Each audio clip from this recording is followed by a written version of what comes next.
but it's also the fastest growing middle class, and it's an important economic and strategic security partner in the Indo-Pacific region. It's an amazing country, actually. 1.5 billion people. China has 1.4 billion. Those are two big countries. As ambassador, Sergio will work to fortify our country's bond, promote investments in key U.S. industries and technologies, increase American energy exports, and expand our security cooperation. And, you know, we're making a deal with India, a much different deal than we had in the past. So right now they don't love me, but they'll love us again. We're getting a fair deal, just a fair trade deal. We had pretty unfair trade deals. They're very good negotiators, Sergio, so you have to take a look at that, if you would, please. But we're getting close, Scott. I think we're pretty close to doing a deal that's good for everybody, right? In the old days, do you think Biden would ask that question? I don't think so. They'd say, how are we doing with India? He didn't know about India. He didn't know a damn thing. But that's okay. We had him. Likewise, in Sergio's role as special envoy to South and Central Asia, he'll be a key emissary to a very important group of nations at the crossroads between East and West. And last week, I was honored to host the leaders of 5 Central Asian countries here in the White House, and Sergio will be helping with all of that. We had an amazing meeting the other night at the White House, and I'm confident that Sergio will do an outstanding job and make our country and all of his friends very proud. But I'm very proud of Sergio. I've known him for a long time, and he's a great guy. And most people love him. Some people don't like him so much. I'll be honest with you, Sergio. That's it. Some people, when they don't like Sergio, they don't like him. But when they like him more than anybody. But most of them really are the like category. And I just want to say that I think he's going to be an outstanding representative for the United States of America. And it's a big deal. Being the ambassador to India is a big deal. So, Sergio, congratulations. I know you're going to do a fantastic job. Thank you very much.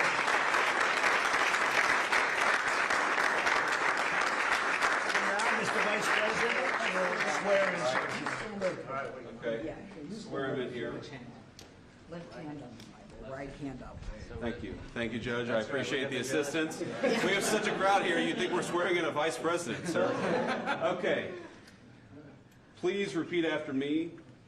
I, Sergio Gore, I, Sergio Gore, do solemnly swear that I will support and defend the Constitution of the United States I will support and defend the Constitution of the United States against all enemies, foreign and domestic, against all enemies, foreign and domestic, that I will bear true faith and allegiance to the same, that I will bear true faith and allegiance to the same, that I take this obligation freely without any mental reservation or purpose of evasion, and that I will well and faithfully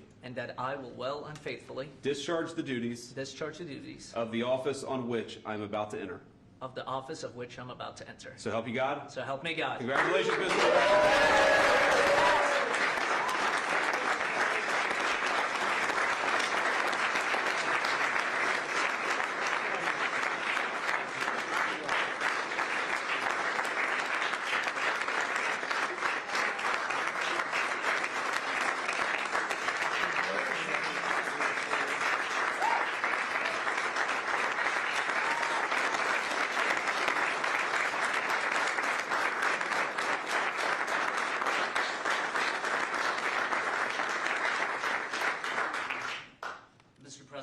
This is an honor of a lifetime. I want to thank first you, what you have done for this country before you came back in, the trouble that this country was facing. I mean, frankly, we were screwed.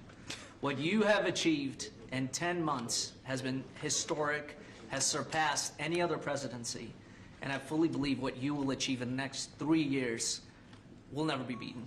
So it has been an honor to serve you. I've been at your side for many years. I will continue to be there. And it's just an incredible honor. And I look forward to enhancing the relationship between our two nations. But again, thank you for entrusting me with this position. And I look forward to doing a great job for you. Thank you very much, sir.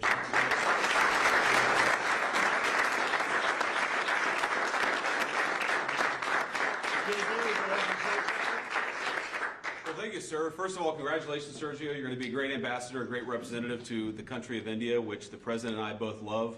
As a lot of you know, Sergio was a critical piece of what made the first 10 months such a great success. Obviously, the president's leadership is the most important thing, but you can't do a whole lot unless you've got good people around you. And Sergio did as much as anybody to ensure that the White House was staffed with the very best people, people who were loyal to the president, loyal to the country, and loyal to the agenda that we're trying to implement. So thank you all for being here. I think it's a great testament to you, Sergio, that you got multiple cabinet secretaries, Erica Kirk, the President of the United States. This crowd would not turn out for just anybody, but it turned out for Sergio Gore. You're going to do a hell of a job, man. Congratulations.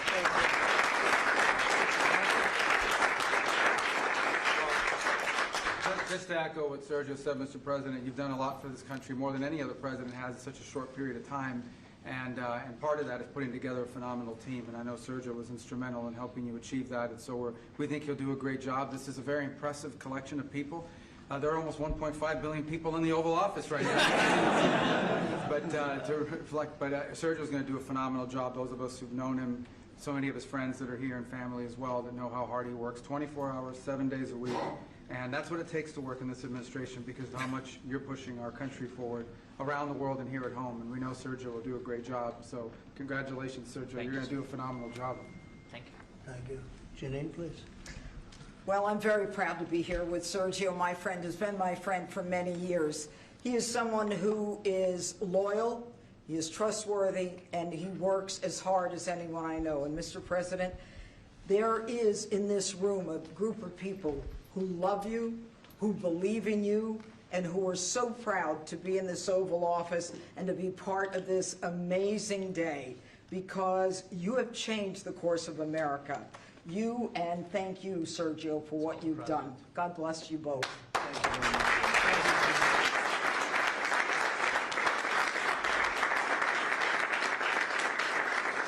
Well, he was also very good friends with a guy named Charlie. We just knew him as Charlie, and his wife, who we love so much, is here with us. And maybe you know how close they were together. Maybe, Erica, you could say a couple of words, please. I'm honored to, sir.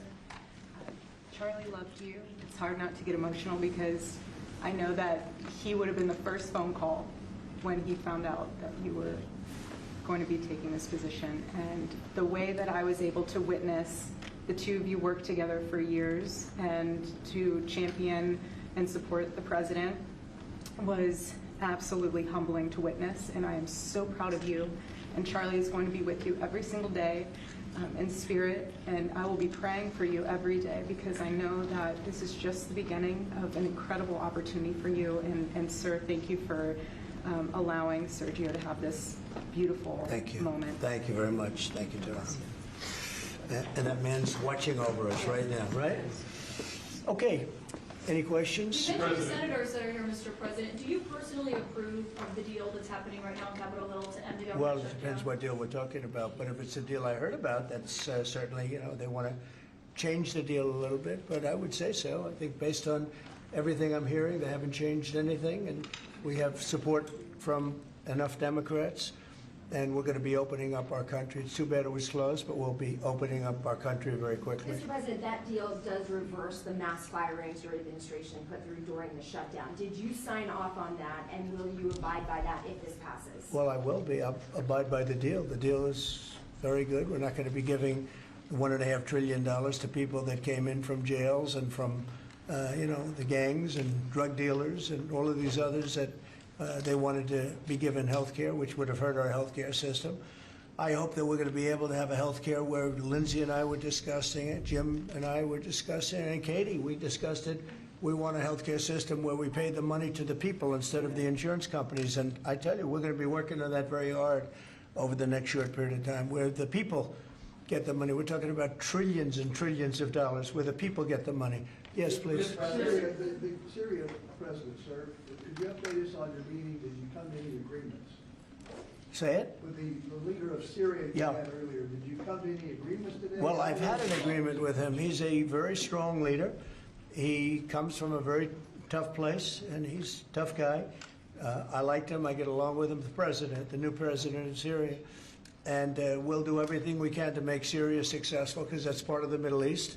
We have peace now in the Middle East, first time that anyone can remember that ever happening. And,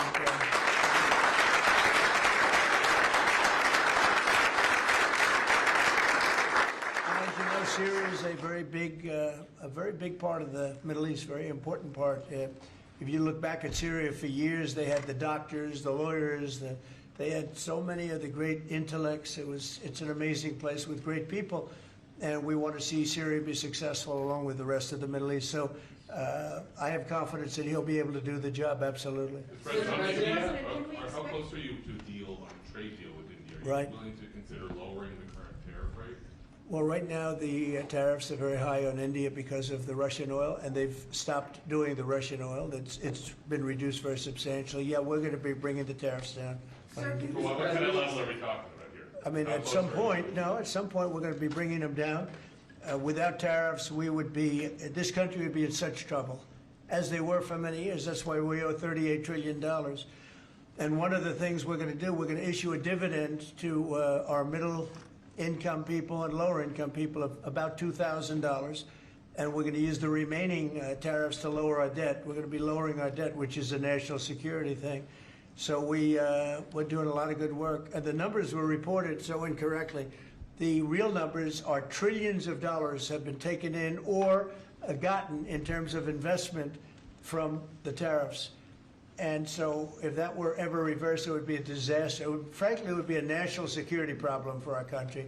And nobody thinks it's going to be reversed. I think we had a very good court case. As you know, it's before the Supreme Court right now. But if that were ever reversed, people are saying, oh, it's $1 billion. Some people said, oh, it's $2 billion. Well, that obviously we can handle very easily. But this is trillions of dollars we're talking about in terms of the tariff income and all the investment income that's come into our country. We have more than, I would say right now, more than $18 trillion. The biggest number ever is a tiny fraction of that for any country. China, the United States, the biggest number ever. If you look at the past administration, Biden, he did less than $1 trillion in 4 years. We're over $18 trillion. By the time my first year ends, we're going to have over $20 trillion of investment coming into the United States. It's unheard of. We have AI factories. We're leading China by a lot. We have cars and car plants coming in by more than we've ever had built before. All of that would go away if we lose the tariff case. So all of it would go away. So they're not giving the right numbers. It would be an economic disaster. It would be a national security disaster if we lost the case in the Supreme Court. Daniel? President, back to that tariff Yes. rebate, this is an idea you've been talking about for months. This is going to directly, Yeah. positively impact millions of Americans. Why was this important for you to do, and when can Americans expect that? So I've been talking about it for a long time, the dividend to people that, have suffered under the Biden administration. So Biden had the highest inflation in history, and we now are at a very low point. We're going to be hitting 1.5% pretty soon. So we're at a low point, and he was a high point. We did that. Food prices are way down. It's all coming down. And the biggest decrease, of course, is energy. And, as goes energy, goes everything else. Because when energy comes down, the oil, the electric, I think you're going to see $2 gasoline or something very close to that. In fact, we're already in the twos. But I think you're going to be seeing very soon $2 gasoline. That's like the equivalent of a massive tax cut. But in addition to that, the great big beautiful bill gives you a very, very big tax cut. And then you have no tax on tips, no tax on Social Security, and no tax on overtime for the middle income and for even, frankly, anybody. But you have no tax, and the no tax on tips has turned out to be a tremendous thing. But when you think no tax on tips, no tax on overtime, and no tax on Social Security for our seniors, it's the great big beautiful bill, which has been mischaracterized, but now people they don't want to talk about it because it's so good, the enemy, because it's so good for everybody. It's the greatest piece of legislation ever passed in the history of our country in terms of size. And hence they call it the big beautiful bill, or the one big beautiful, I call it the great big beautiful bill. It's an amazing bill for the middle class. It's an amazing bill for jobs. We've never passed anything like it. And in my first administration, so we had the greatest economy. Everything was good, but we're really outdoing it this time because we have investments coming in largely because of tariffs. And I think because of November 5th, the election result. But we have investments coming in like we've never had before. The deal that Mr. President, on Syria. Please, behind you. Caitlin, behind you. Thank you, Caitlin. On Syria, can we expect an announcement on a pact between Syria and Israel, or an announcement on them joining the anti-ISIS? Yeah, you can expect some announcements on Syria. We want to see Syria become a country that's very successful, and I think this leader can do it. I really do. I think this leader can do it. And people said he's had a rough past. We've all had rough pasts, but he has had a rough past, and I think, frankly, if you didn't have a rough past, you wouldn't have a chance. He gets along very well with Turkey, with President Erdogan, who's a great leader. Erdogan's a great leader, and very much in favor of what's happening in Syria. We have to make Syria work. Syria is a big part of the Middle East, and I will tell you, I think it is working and really well. We're working also with Israel on, getting along with Syria, getting along with everybody, and that's working amazingly. As you know, Hamas has given us back numerous bodies. It sounds pretty gruesome, but it's something the parents want more than if their son had been living. Hard to believe. I've seen all of the parents, so many of the parents, and getting back the body of their son, their dead son, is as vital to them, as important to them, as if the boy was generally the boy was alive. And as you know, over the last 4 or 5 days, we've gotten a lot of the additional bodies that they said they were going to. They've worked very hard to do that. So we have peace in the Middle East. It's a great thing, and nobody's ever seen anything quite like it. After your meeting with the Syrian president today, Switzerland, Mr. you posted President. last week about your talks with Switzerland. We're reporting that you're near a deal that would lower their rates. With Switzerland? Yeah. We're working on a deal to get their tariffs a little bit lower because. 15% is what we're doing. No, I haven't said any number, but we're going to be working on something to help Switzerland along. We hit Switzerland very hard. We want Switzerland to remain successful, and we're a part of Switzerland in the sense that they've been a very good ally. Yeah, we're working on them and some others, and we're working on others to increase them a little bit too. How close is it to Switzerland? Switzerland? What, do you have something to do with Switzerland? He wants to buy a watch. He wants to buy a nice watch. He wants to buy a nice Rolex, right? We'll give Rolex some publicity because Rolex has been, they've been very nice, Now, look, it's a beautiful country. It's a small country, but economically very big. So we're working on something. After Caitlin? your meeting with the Syrian president earlier today, Marjorie Taylor Greene, who is a big ally of yours, said that she would rather see you focused on nonstop domestic policy meetings here at the White House instead of nonstop foreign policy meetings. What's your response to her saying that, and also saying that grocery prices are up and not down, as you've said? Yeah, so I don't know what happened to Marjorie. She's a nice woman, but I don't know what happened. She's lost her way, I think. But I have to view the presidency as a worldwide situation, not locally. I mean, we could have a world that's on fire where wars come to our shores very easily if you had a bad president. We had a horrible president, and we ended up with Russia, Ukraine, and we ended up with other disasters too. Don't forget, I put out 8 wars, 9 to come. I think I'll get the other one taken care of, but I put out 8 wars. And look at the damage that Russia, Ukraine has done to us as a country. I mean, we spent $350 billion. We're not spending any money anymore. Now they pay us through NATO. I got NATO to go from 2% to 5%. Well, that's very important. When you're president, you really sort of have to watch over the world because you're going to be dragged into it. Otherwise, you're going to be dragged into a world war. I think if I weren't president, first of all, that war would have never happened if I was president.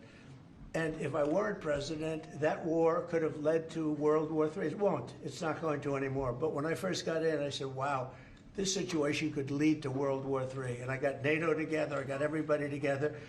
But with all of that, I passed a great, big, beautiful bill, which is the biggest tax cuts in the history of our country. So when somebody like Marjorie Taylor Greene, who's now catering to the other side, I don't know what, I guess she's, got some kind of an act going, but I'm surprised at her. But when somebody like Marjorie goes over and starts making statements like that, it shows she doesn't know. I don't devote a lot of my time. Let me give you another example. China. China was going to hit us with rare earth. Now, everybody says, well, what does that mean? Magnets.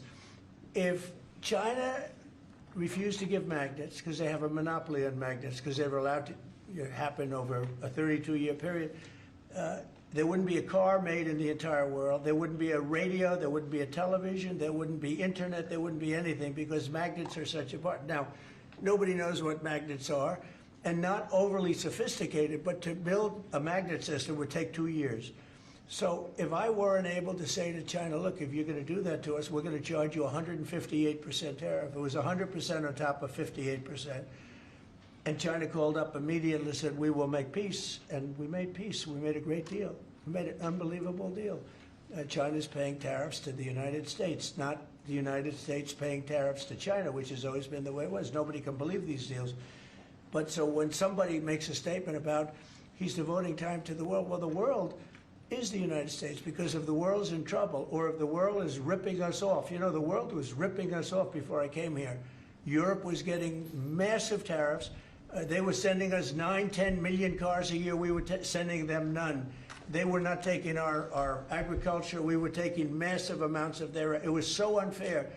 Now we have a deal where $950 billion is coming into the United States because of me and because of tariffs. So if I don't do all these things, our country is doing very poorly. So, you know, it's easy to say, oh, don't worry about the world. But the world is turning out to be our biggest customer. The world was on fire. And we could have been in that fire very easily if you didn't have a president that knew what he was doing. What's the question?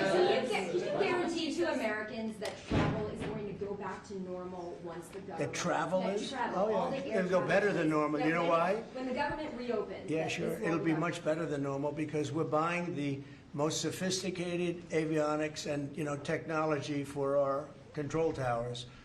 And we didn't have that. We had a guy named Buttigieg.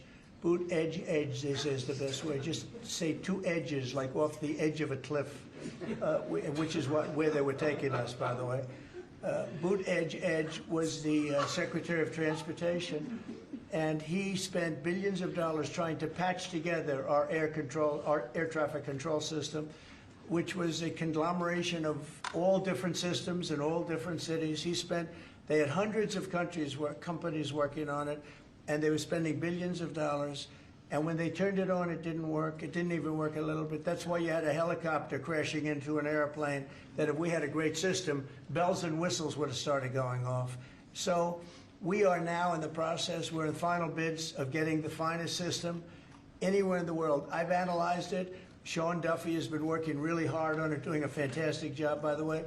And over the next 2 or 3 weeks, we'll be handing out the finest air traffic control system anywhere in the world. All the towers will be equipped. They were going copper wire into glass wire into other types of wire.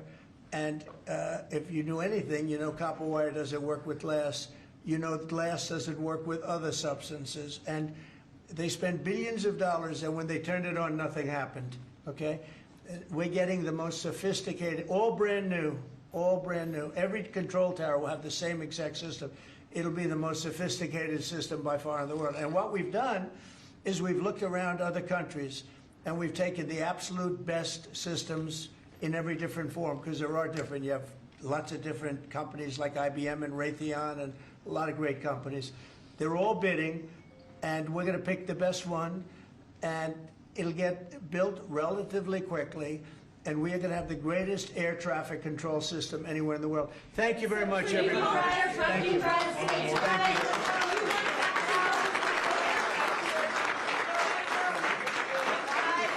Let's go. Start moving. Thank you all. Thank you, press. Thank you, press. Let's go. Thank you, press. Let's go. Thank you, Guys. Thank you. Thank you, press. Thank you, press. Thank you, press. Thank you, press. Thank you, press. Thank you. Thank you, Mr. Thanks, President. Will. Keep going.